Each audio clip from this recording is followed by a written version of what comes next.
Fast forward a little bit to 2015 because you took that year off.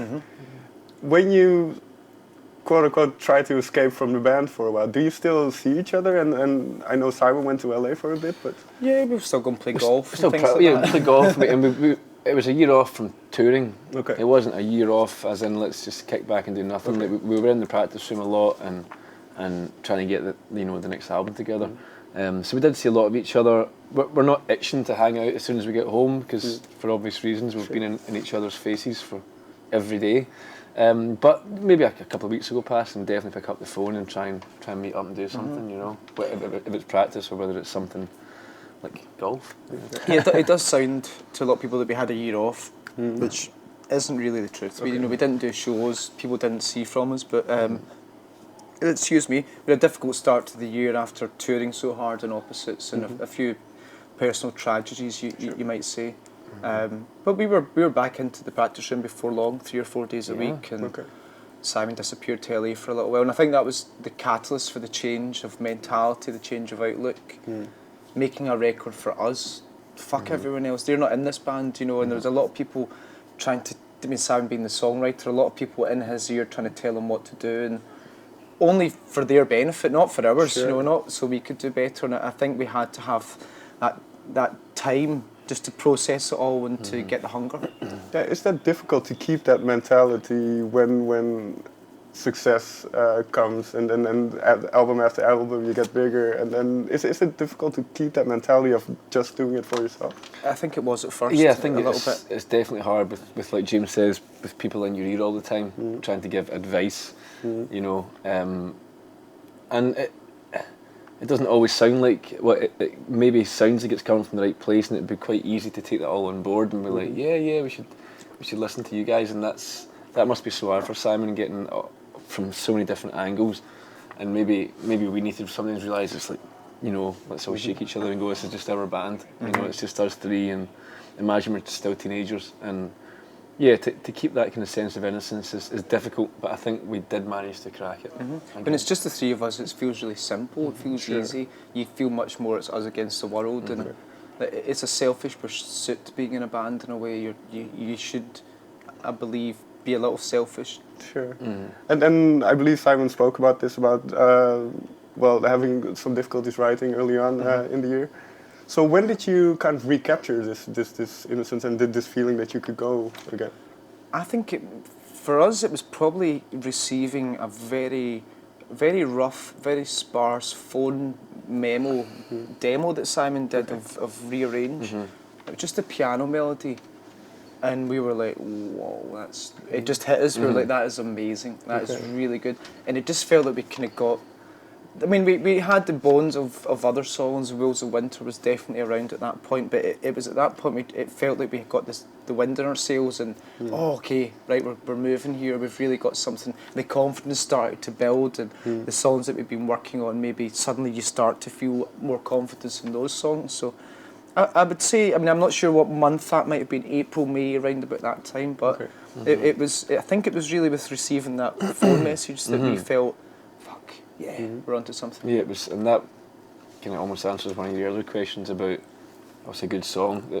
That was an instant listen to that. It doesn't matter how it was recorded. He didn't have any words. He was just making words or making noises and do and playing that. And it was a really rough recording, the mics to start and everything.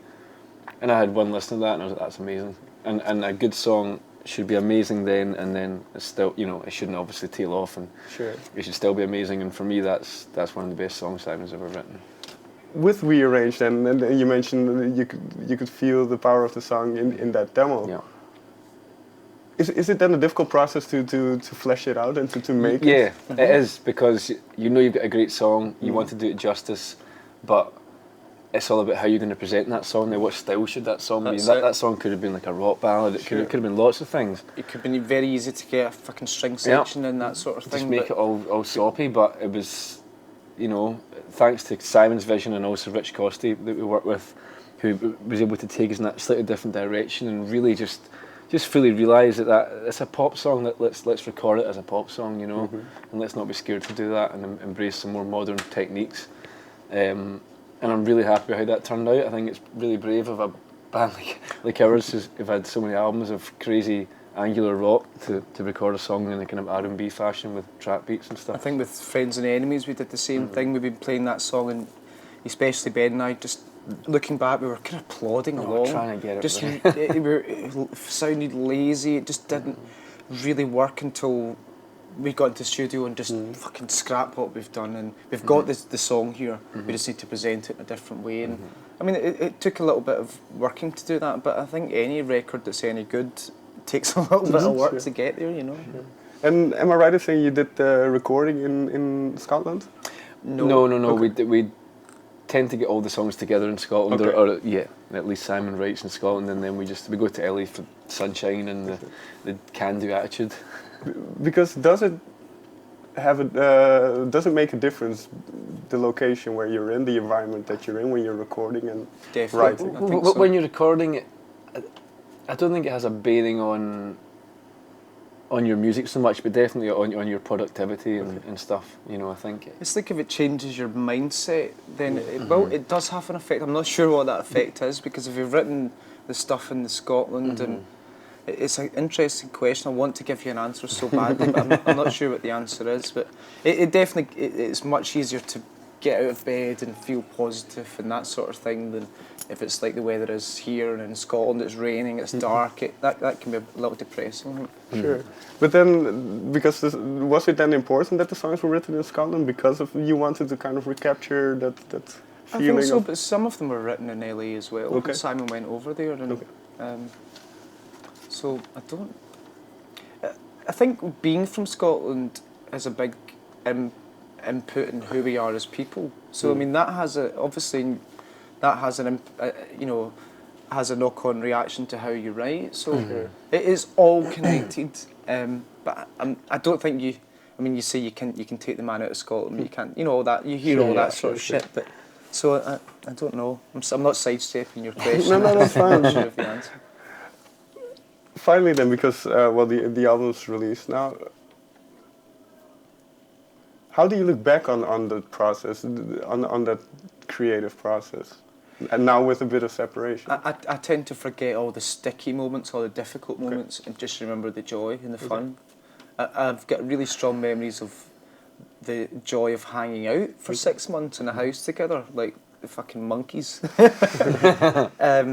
Learning a lot in the studio with Rich. You know, we didn't know what we were going to do from one day to the next. And the first day we went into the studio, just to say hello, he handed Simon a telephone microphone and he was starting to sing. And then the next day we went in to start on drums, and he just started pulling bits of Ben's drum kit away and making him play the kick drum with his left foot and all these things. And I think up until that point we'd been quite regimented in the way we recorded. We had a big chart on the wall. We're going to do drums for 10 days. We're going to do bass for 5. And that all changed. And I think I realised that there's no right or wrong way to make a record. It's all about how you get to the final destination, if you like. What the results are. So it doesn't have to be such a slog. You know, No. it can be more about vibe, and we found that out in this record. That also making things sound great as you go along is a really good way to keep up your vibe on a record. A lot of people leave things till later on in the process to make them sound good, but Rich wants things to sound good as you're doing it, which makes it's really obvious when you think about it. But that was a great way to work, and I look back on it as definitely one of the funnest records we've made, and looking forward to working with him again. And in that sense, because what you say is quite interesting, because you say it was you had a quite of a regimented way of working. So was it a welcome thing to have Rich pull you out of that comfort zone? Well, yeah. after a few weeks, After a few weeks, the at first first couple it of was weeks. yeah, it was hard because like I've learnt my craft over the years as a drummer, and I was being kind of forced to do things I wouldn't do, make choices I wouldn't make, which ultimately I asked for. But when you're in that situation and you're feeling really uncomfortable, you're like, you want to scream and go, God, just let me crash out in this big cymbal here, and let me hit the drums as hard as I want to. It was all this, stop hitting them so hard and things like that. And it was all for the greater good, but yeah, it's frustrating at first. Finally then, because like you say, you've been together from the age, you've longer, but as a band from the age of 7. Can you still surprise each other? Yeah, I think so. I think so. Remarkably, yes. I think we've all grown up together, of course. But we've all grown up individually. Like, even we're men now, you know. We've been through a lot together. I think sometimes the difficult times bring you closer than the happy times. Okay. And we've been through a lot of difficult times together, and I think we love each other dearly. You know, we have that connection as people. It's not as band members. You know, I mean, of course that comes into it when you're on the road for 2 years.